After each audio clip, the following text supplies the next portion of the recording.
we're going to be working on some mobility around your quadratus lumborum today. So I'll just give you a brief little overview. If you, those two kind of like right on the side of your hips, but also on your back are these two kind of like fleshy areas right here. They sit right above your hips on your back. That's called your quadratus lumborum. And this area causes people a lot of discomfort. Sometimes it can get really tight and get a little bit pinchy. And that's just because it connects to so many parts of your body. At the bottom, it's going to connect to the top of your hip. At the top, it's actually pulling down on your rib cage, which might give you a little bit of an arched back. And then it's also connecting to all of these vertebrae in your lumbar spine. So it's got a lot of different pulls and pushes in it. And while mobility is working with joints, the more access we have to all those joints, so our hip, upper back, and then our low back, the more access we have to those areas, the more that we can stretch and strengthen the surrounding muscles like the quadratus lumborum. So that's what we're going to do today. We're going to start really simple and just do some hip circles. So grab your mat, or make sure you have a forgiving surface, because we're going to do some side-lying hip circles. So you're going to get onto your side. You can bring this bottom arm straight out in front of you. The bottom leg can bend if you want, because we're going to really work this top leg. So we've done these hip circles before, but we're going to try them in a different position. What you really want to think about is keeping the hips stacked on top of each other. You don't want to roll out back this way. So it's going to take a little bit of balance. So to start, we're going to bring that top knee into the chest as far as you can get it without using your hands here. And then we're going to externally rotate that leg. And this is where your top hip is going to want to open up, but really try and be disciplined here to just open up that leg as far as it can go while keeping this bottom hip against the ground. From there, you're going to try and rotate this heel backwards. So try and keep the knee where it is, rotate the heel back, and then push through that heel to complete this circle. You're going to feel everything light up right here in the top of your hip. Push, push, push, push all the way back. Try not to arch the back here. Keep the ribs tucked down. Complete that circle, and then we'll go back in the other direction. Push back through the heel, feel that glute light up, and then start to open up the knee like you're coming up and over an obstacle. Lift up, up, up, and then pull it forward, knee to chest.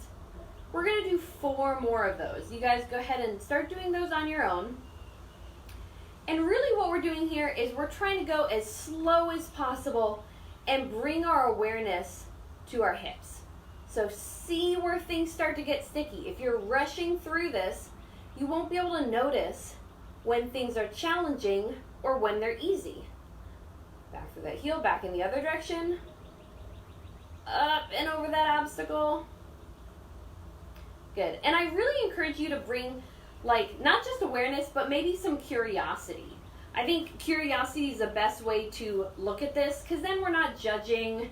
We're not trying to say, oh, I can't do this or I can't do that. We're just seeing what's possible. So for me, and for most of you, the biggest part and the hardest, most challenging part is going to be this rotation right here. I want you to really focus in on that and see what that feels like. Is it pain? Do you need to back out of it a little bit? Or is it just really tight and a different kind of sensation? Feel free to prop that head up if it's starting to get a little bit fatigued. Good. So that was, 3? Let's do 2 more. So we're going really slow with these. We're taking our time. Try and keep that knee bent to 90 degrees. Rotate. Oof. Honestly, your hips and your glutes should feel really lit up by now. I had somebody ask me the other day about a mobility question. They're like, can I overdo mobility? And basically what I said was, if you're doing things like this, these hip circles, or they're called CARs, controlled articular rotations. If you're doing these, you can't overdo it. Do these like a few times over the course of the day. Throw them in 5, 6, 7 times, however much you want to do them. If you're doing anything harder than like 60% effort, then I would say do it 2 or 3 times during the week. Maybe not every day. Okay, on to the other side. So now that butt cheek is nice and lit up, we're going to come to the other side. Pull that knee into your chest. Open up, externally rotate that leg. Remember, again, try not to lean back. Stay on that bottom hip. Keep those hips stacked. Now start to rotate the heel. And here's another fun thing to think about. How does this side feel different from that other side? Is it stiffer? Is it tighter? Is it easier? Might be a good indication of any kind of limitations or imbalances you have. Back to the front, we're going to do 5 total. So that was 1. Again, taking these nice and slow. And I want you to do these kind of on your own. Follow along. You don't have to go as slow as I'm going, or you can go slower, but try and take your time. Try your best here to really slow this down and feel through every part of these circles. Bring that awareness into your hips. The other thing you don't want to do is try and chase sensations. So if you're like, this hurts, but this feels good, and you're just constantly trying to replicate one feeling or feel one thing, you don't want to, I don't know if that makes sense, but you don't want to be constantly trying to look for one sensation or another. Again, curiosity is the best way to kind of approach these hip circles or hip CARs, because it really leaves you open to the possibility that you could be a little bit more mobile than you thought, or you may find a little sticky spot that you didn't know you had, and that could be the key to opening up those hips. All right, so we've got 2 more. Again, nice and slow. Honestly, I could be doing these slower, but I'm also getting excited. I don't know if anybody noticed, but I wore glitter today. It's like number 1 in the Don't Lose Your Mind handbook for me, is put some glitter on during the week. Good. Finish up your last one.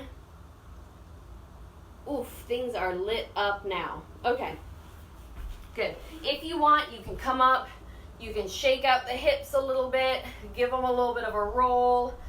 You can stand up, maybe shake your legs out, get some hip hinges. Whatever you need to do, kind of reset those hips. We're going to come back down to the mat, though, after that. And we're going to do some glute bridges. Everybody's probably done a glute bridge at one point or another. If you've done a group exercise class or worked with a trainer, what I want to really focus on today is the spinal segmentation part of your glute bridge, right? So bring those heels in nice and close. And again, we're trying to bring awareness to this area of our body. If we can bring awareness to the joints, then we can bring a little bit more awareness to the surrounding tissues. Awareness is where it all starts. So, bring those heels in nice and close. You don't necessarily have to be able to touch your heels, but as close as you can get them. And we're going to try and curl our hips. So I'll kind of open up here. We're going to try and curl those hips off the mat nice and slow. So this should be like rolling up a fruit roll-up. 1 vertebrae at a time should come up your mat. Rib cage should stay down. You don't want to open up the rib cage or flare your belly here. Get to the top. Feel this all in the glutes. Feel it in your core, maybe in your thighs a little bit. And then roll back down nice and slow. Now, every part of your back should be trying to touch the mat independently as it rolls down.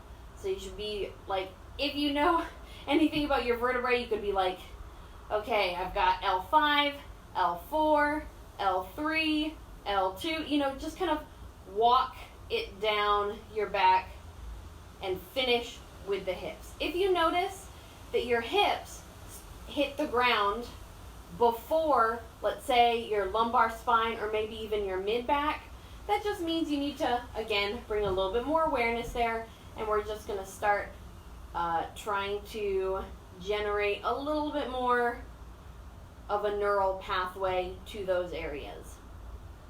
Come back up, again, nice and slow. We're going to do 5 of these, so let that kind of inform your intensity level here. And then curl yourself back down, hit the upper back, then the mid back. This should be hard. Then the lower mid back, then the top of the lumbar spine, mid lumbar spine. Now your abs are really turning on as you bring everything down. Whew, good. 3 more. Now, what you don't want to end up doing is just kind of throwing your belly into the air. You can see the difference between a belly glute bridge and then really using your glutes here. You want to keep this down. Everything's kind of pulling in to the midline of your body here. Number 3, roll it up. I'll speed this one up just a little bit so that we're all doing it at the same time. Although I don't know how fast you guys are doing it. I can't see. But I assume you all are doing this very slowly and very well. Good. Undo nice and slow. 2 more. Are we really feeling this in the glutes now? Does this feel like a little bit different from what we might usually do in our glute bridge? Nice and slow. Rib cage stays down. Now, what we're working here is actually our deep, deep, deep core muscles. So it's not really your 6-pack, it's your transverse abdominis, it's that pelvic floor muscles, it's all the really good stuff that helps strengthen what we call our core, right? Last one, nice and slow. Try and peel yourself off the mat. Ooh. After those hip circles, the glutes should be really feeling it now. All the way back down. Make this one your slowest one ever. Good. And then when you get down to the bottom, go ahead and just windshield wiper those legs. Nice and easy. Just kind of shake out some of that tension that you've created. Ooh, did you hear my hip pop? Maybe you guys can't hear it, but it's very loud. Oh my god. It's like every time. People always ask me, they're like, is it like bad that like my hip or my knee or something is popping? And usually I'll just say, as long as it doesn't hurt, it's probably fine. You know, our joints are gonna start getting a little bit older and things will happen, and that's totally fine. Cool, okay, I'm just seeing who's joined, and I just wanted to say hi to everybody who's here, and also, look at my glitter. Isn't it pretty? Okay, it's from Fifi Mahoney's, so. All right, next thing we're gonna do is I'm gonna get rid of my mat because I don't like to have it in the way when I do 90-90s.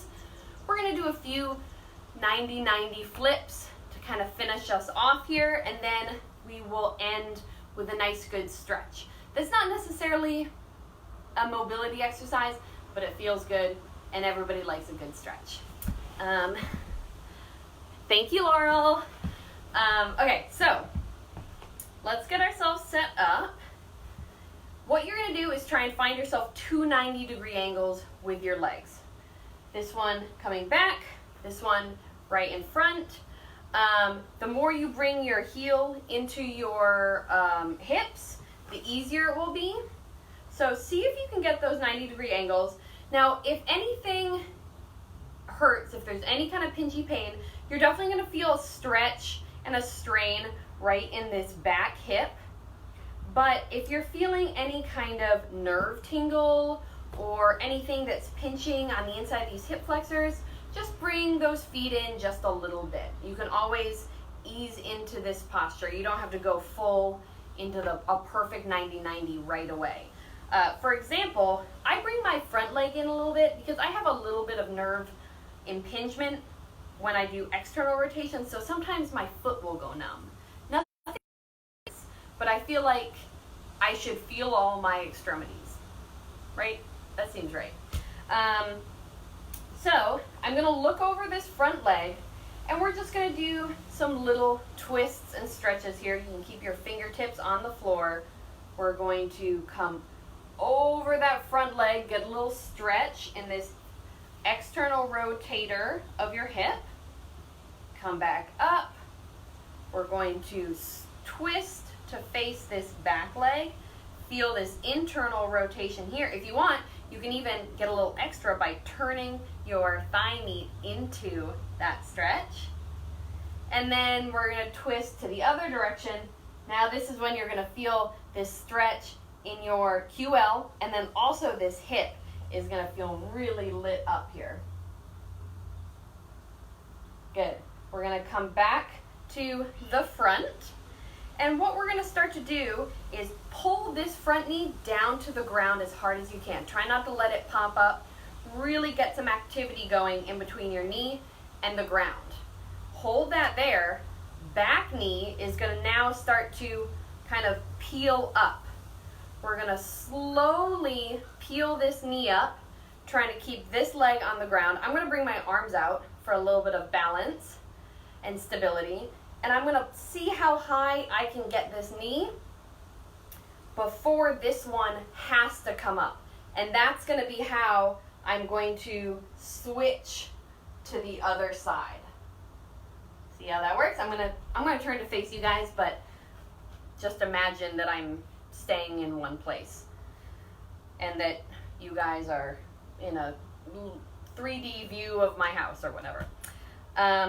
Good, so let's try on the other side. So now that you're on the other side of your 90-90, make adjustments as needed. Pull your legs out to a full 90-90 or pull them in for any pain. See if you can get into a good seat here. Sink down through the hips. Notice if anything feels different. For me, I feel like I'm way more twisted over on this side because I think I'm a little bit tighter on my right QL. So notice that I feel like I have to like really reach just to get my center of gravity. So fingertips on the ground, we're gonna lean it forward. Little stretch through those external rotators. Lift up, turn to look at this back leg. Twist that thigh meat if you want. Feel good internal rotation of that leg. Then go ahead and twist to the outside. Get that hip lit up here, a little stretch. Ooh, this side feels really good. Good. And then back to the front, and we're going to start to open up that back knee, keeping this one down. Open, open, open. Try not to lean back.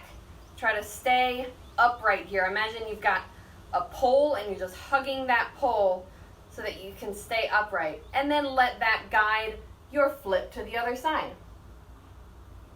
Let's do a couple more of just the flips so that you can get that movement going.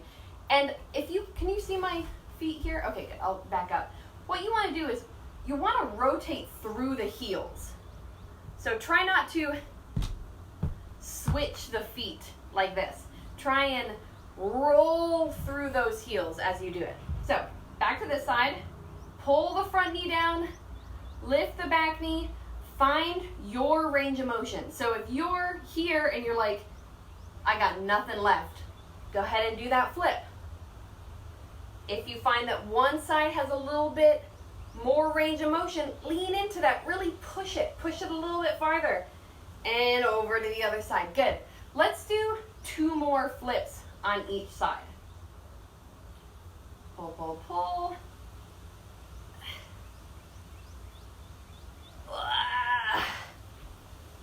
Yikes. Stay Stay upright, recheck that chest, check the hips.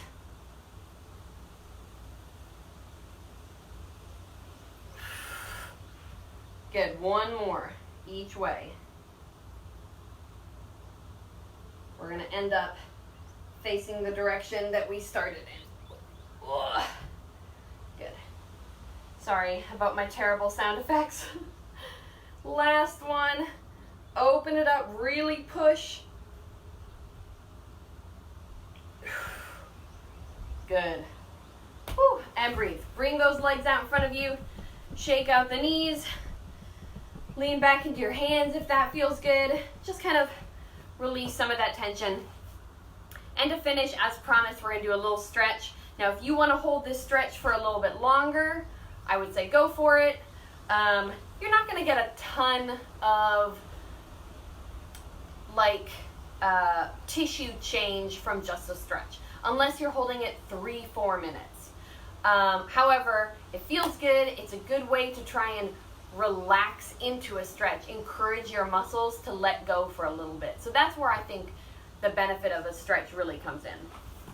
We're going to sit into a nice wide sit, tuck one leg in, and then we're going to reach towards that extended leg.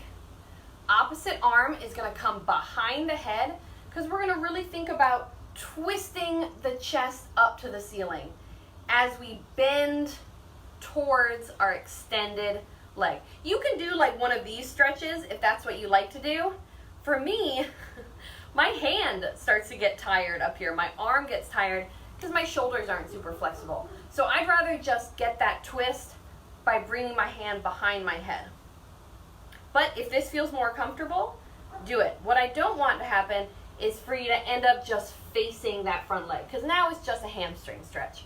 What we're really trying to target is this side body and that quadratus lumborum. Hold here. Let's take 3 deep breaths. And as you do that, encourage this area to start to relax. Just think about bringing awareness to this specific area back here. And you're just encouraging it to loosen and relax. You're not forcing it. You're just breathing right into it. Good. All right, other side. Nice wide sit. Turn that leg in. Reach to this foot. Hand comes behind the head. And we bend into and towards that extended leg. See if you can twist that chest even more. If you notice that you're a little bit hunched, open that shoulder and twist up to the ceiling. Whew. This feels really good. 3 deep breaths, maybe one more after this.